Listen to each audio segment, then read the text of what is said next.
What's up, YouTube? Welcome back to the channel. Today's episode, in 5 minutes or less, I'm going to show you how to change an EGR valve on a 2002 to 2010 Ford Explorer. Now, before we get started, let's learn a little bit.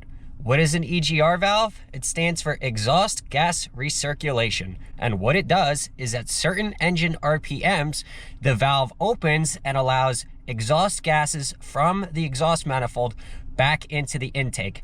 I absolutely hate this idea because basically it's like you're feeding your engine its own feces. It's taking the emissions and sending it back into the engine. How do I know my EGR valve is bad? Well, on my scan tool, I have a P0401 EGR gas recirculation flow insufficient detected, and I have a check engine light.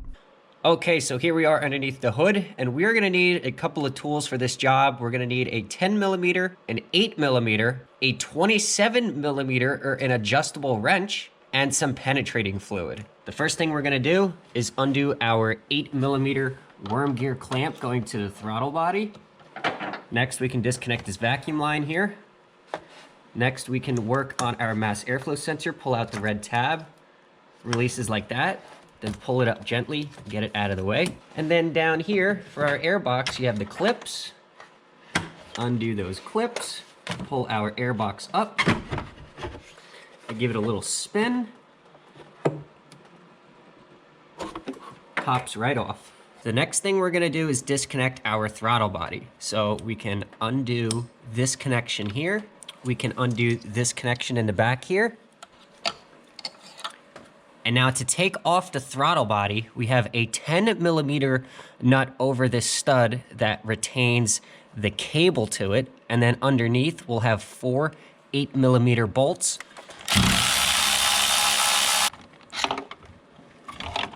Now, for the most part, the gaskets on these units can be reused, but if you want to be clean like me, I'll leave a link in the description below of where to find this gasket. So here's our new EGR valve. It came with new hardware and a new gasket, which is nice. I'm not sponsored by AutoZone, but I get almost everything at AutoZone. If you look at the fine print, sometimes you pay a little bit more and you get a lifetime warranty. No questions asked. You bring a part back if it's not working. You give them the receipt, which most of the time today, it's on an email address. They email you the receipt and you get a replacement. So I got this one at AutoZone. New EGR, new hardware. Now, if you look here, we have a sensor that we're gonna have to unplug. And back here, we have 2 vacuum lines that we're gonna have to gingerly disconnect from the old unit. And then this is where our 27 millimeter from the EGR tube threads in. So we're gonna go to the back of the engine and start tearing the old one out. All right, everybody, bear with me as much as you can with the camera angles here.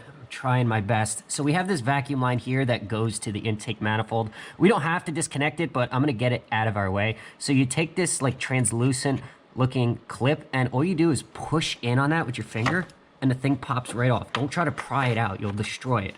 Now in my case, what I'm gonna do is I'm gonna go down here to the ECU and I'm actually gonna unplug the connections. That way I can kind of like fold it over and I'll get a better camera angle of the EGR itself once I get this harness out of the way. Now do keep in mind, if you decide to unplug the harness itself, you have to disconnect the battery. I just did, so the harness is now safe to remove. How did he do this?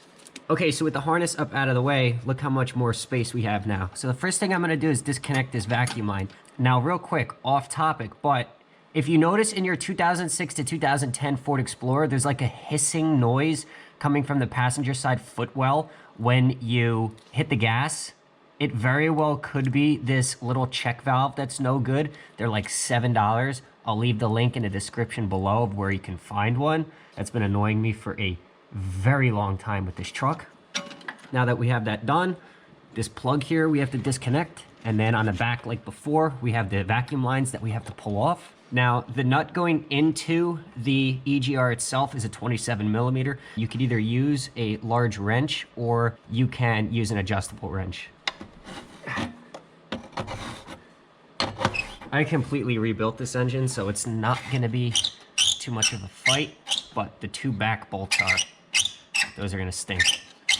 Now, of course, on the back side are 2 10 millimeter bolts. The threads itself are pretty rusty. I'm gonna spray it with some penetrating fluid, and you can either try to get back there with a little 1/4-inch ratchet and a 10mm socket, or you can try to use one of those swivel ratcheting wrenches. I'm gonna try a couple different things and see what works best for me. Okay, just so you all can see how I'm doing this, I have a 1/4-inch ratchet with a 10mm deep socket to do the one bolt that's on the right. And on the other one, I was able to just use a box end 10mm wrench. So I'm pulling these 2 bolts out now. After those are done, the thing's just gonna flop right off. This is painfully slow. It's difficult to get to. And the EGR comes up and out.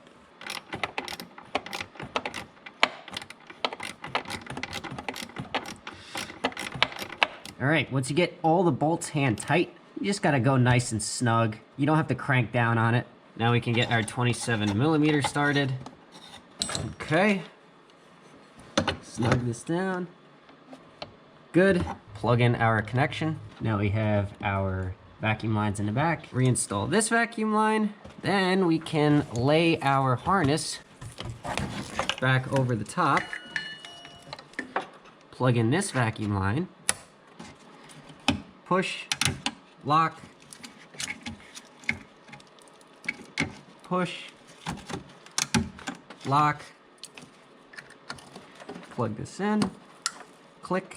Okay, so installing our throttle body, start off with a nice new gasket. The tabs hold it in place, which is nice. And remember, the bolt with the stud goes in the top left. Okay, so take our harness, slip it up over the stud, get our 10mm nut started. We can tighten that down.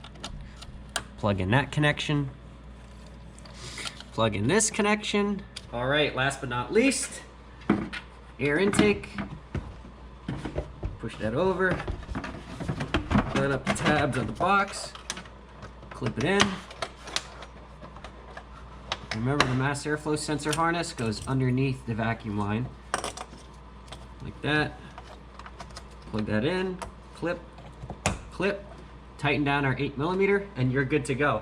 All right, guys, hope you enjoyed this video on how to change your EGR valve. It's not that hard to do. It's just kind of a pain. You can't see the bolts. It's hard to get to. In any event, all you gotta do, start the truck. If you disconnected the battery, it'll clear the check engine light anyway. But if you didn't, start the truck, drive it a couple 100 miles. If everything's good to go, the code will clear itself. And that's it. Hope everyone enjoyed this video. Stay tuned for the next one. I got a lot of little things I got to do on this Explorer. So in the meantime, I'll take you guys for a tour, and I'll be releasing some new content soon. Peace.